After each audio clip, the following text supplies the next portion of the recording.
It's 1:11 p.m. on Monday, June 2025, and Detective Alex Carter is on a boat navigating the murky waters of the Amazon River.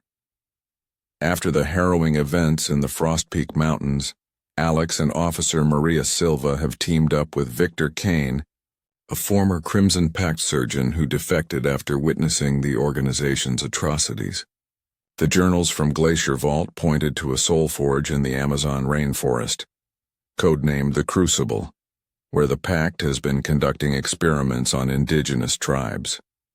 As the dense jungle closes in, Alex feels the weight of the damned souls, urging him forward. But the Crucible holds horrors that will test their resolve like never before. The boat cuts through the river, the humidity clinging to Alex, Maria, and Victor like a second skin. The jungle is alive with the sounds of insects, birds, and unseen predators, but an unnatural silence lingers beneath it all. Victor, a wiry man in his late 40s with haunted eyes, studies a map from the journals. The Crucible is deep in the rainforest, he says, his voice low. They've been using the tribes as test subjects, capturing them, experimenting on them, binding their souls to fuel the soul forge. Maria grips her rifle, her expression grim. "How do you know so much about this place?" she asks, suspicion in her. Victor hesitates, then replies, "I was stationed here for a year before I defected. I saw what they did to those people. I couldn't be part of it anymore." Alex studies Victor, searching for any sign of deceit, but the man's guilt seems genuine. As they disembark and begin their trek through the jungle, the air grows heavier, and the whispers of the damned return, faint but persistent. They know. "We're coming," Alex says, his hand resting on his pistol. The group moves cautiously, machetes in hand, hacking through the dense undergrowth. Strange symbols, similar to those in the Nexus and Glacier Vault, are carved into the trees, glowing faintly with an eerie green light. After hours of navigating the jungle, they stumble upon an abandoned village. The huts are made of wood and thatch, but they're eerily empty, covered in vines and cobwebs. Scattered around are signs of a struggle, broken pottery, bloodstains, and strange markings on the ground. Victor kneels beside a pile of bones, his face pale. "This was one of the tribes they targeted," he says. "They took everyone, men, women, children." Maria finds a small totem carved from wood, depicting a figure with hollow eyes and outstretched arms. The whispers grow louder, forming a chant. "They stole our lives. They stole our spirits. Free us." Alex feels a chill despite the oppressive heat. He notices a trail leading deeper into the jungle, marked by more glowing symbols. "The Crucible must be this way," he says, motioning for the group to follow. As they move forward, the jungle itself seems to turn against them. Vines twist like living things, snagging at their legs, and the air fills with a thick, acrid mist. Victor coughs, his eyes watering. "They've weaponized the environment," he says. "The Pact engineered toxins, part of their experiments." The group dons gas masks from their gear, pressing on despite the hostile terrain. The trail leads to a hidden entrance carved into a massive tree, its roots sprawling like a spider's web. Inside, the Crucible is a sprawling underground complex, a mix of ancient stone architecture and modern medical technology. The air is thick with the smell of decay and chemicals, and the walls are lined with glowing crystals that pulse with the same red light as the soul forges in the Nexus and Glacier Vault. They descend into the main chamber, where the soul forge stands, a towering structure of crystal and bone, surrounded by a pool of dark, viscous liquid. Cages line the walls, some still holding the skeletal remains of tribal victims, their bones etched with symbols. The whispers of the damned are deafening now, a cacophony of anguish and rage. "We're too late," Maria whispers, her voice trembling as she looks at the remains. Victor shakes his head. Not entirely. The Soul Forge is active, but it hasn't reached full power yet. If we destroy it now, we can stop them from binding more souls.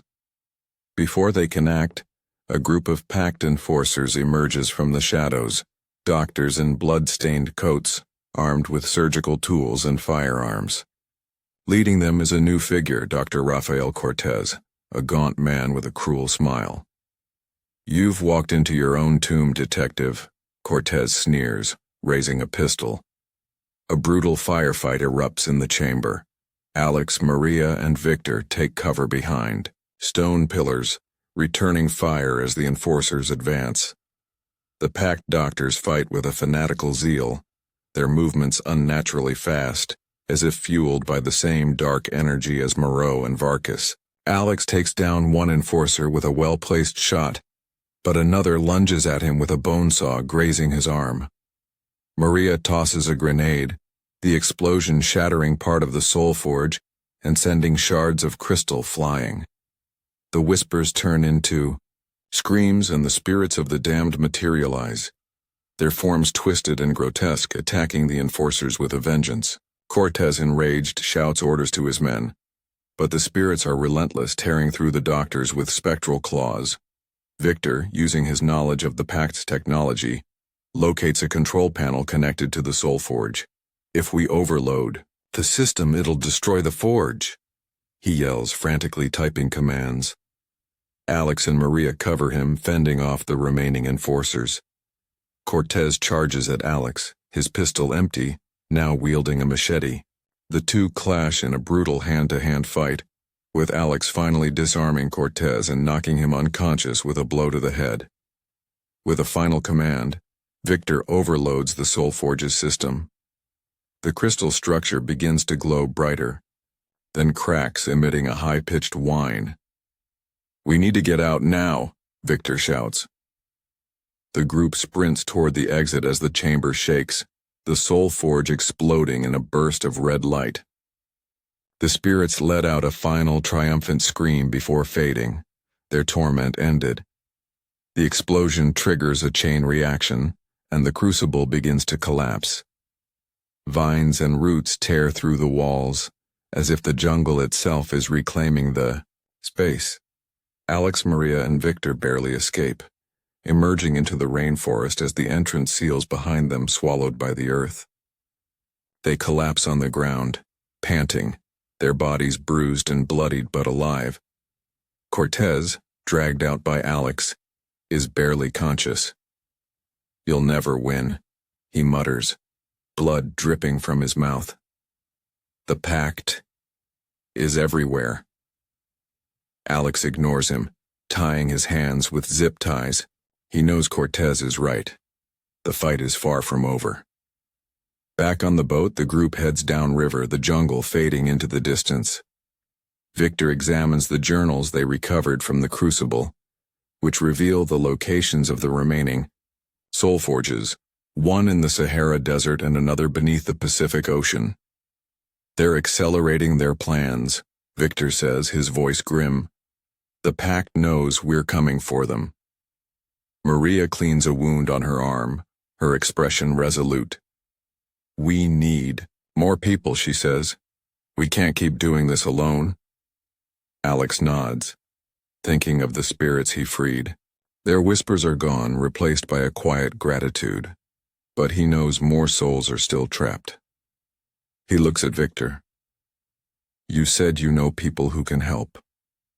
It's time to call them." Victor hesitates, then nods. "I have contacts, other defectors, mercenaries, even some hackers who've been tracking the Pact's movements. I'll reach out to them." For the first time, Alex feels a glimmer of hope. They're building a team, a real chance to take down the Crimson Pact. That night, as they camp on the riverbank, Alex studies the journals, piecing together the Pact's hierarchy. A name keeps appearing: Dr. Amara Khalid, a high-ranking member overseeing the Sahara facility. The journals describe her as a master manipulator, someone who uses fear and psychological tactics to control her enemies. As Alex reads, a faint sound catches his attention, a rustling in the jungle. He grabs his pistol, waking Maria and Victor. Before they can react, a figure steps into the firelight, a woman with sharp features and cold eyes dressed in tactical gear. "Detective Carter," she says, her voice smooth and dangerous. "I'm Dr. Amara Khalid. You've caused quite a stir." Alex raises his weapon, but Khalid raises a hand. "I'm not here to fight. Not yet. Consider this a warning. The Crimson Pact is more than you can handle. Walk away, or the next Soul Forge will be your grave." She disappears into the jungle as quickly as she appeared, leaving the group on edge. The next morning, the group boards a helicopter sent by one of Victor's contacts, heading toward the Sahara Desert. Alex clutches the journals, his mind racing. Dr. Khalid's warning echoes in his thoughts, but he pushes it aside. The spirits of the damned have given him a purpose, and he won't stop until every Soul Forge is destroyed. As the Amazon fades into the distance, Alex prepares for the next Crucible, knowing the Crimson Pact is watching his every move.